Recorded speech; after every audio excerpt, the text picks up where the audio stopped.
दफा उंगली के इशारे से अबू लहब ने कहा था नबी पाक को आपका हाथ टूट जाए, अल्लाह ने फरमाया तब्बत यदा अबी लहबिन व तब, तू कहता है मेरे नबी का हाथ टूट जाए, तेरे दोनों टूट जाएंगे।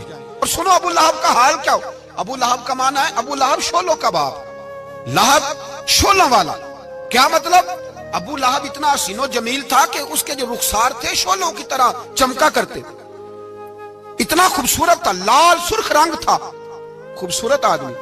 अरब में जब गुर्बत थी तो इसके घर में उस वक्त भी 2 ईंटें सोने की थी। इतना मालदार आदमी और सरदार था सारे मक्के का, लेकिन नबी पाक की बेअदबी की। तुम्हें पता ही नहीं कि रब दुनिया में सबसे ज्यादा नाराज ही उससे है जो उसके रसूल का बेअदब है, सबसे ज्यादा नाराज ही उसी से। अबू लहब ना गया बदर के मौके पर, डर गया, कहने लगा मैंने नहीं जाना, मक्के में रह गया, ना गया जिहाद के लिए, मुसलमानों के खिलाफ ना निकला।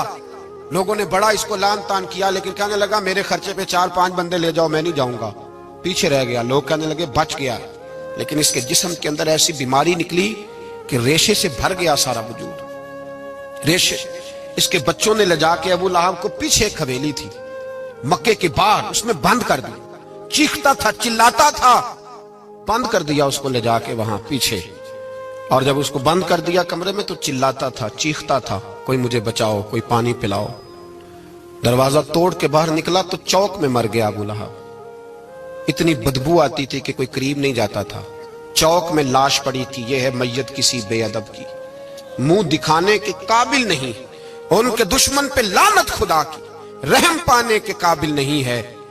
चौक में लाश पड़ी है, तब्बत यदा अबी लहबिन व तब, चौक में पड़ी हुई है, कोई करीब नहीं जाता। उसके बेटों से लोग जाके कहने लगे तुम्हारा बाप था, शर्म करो।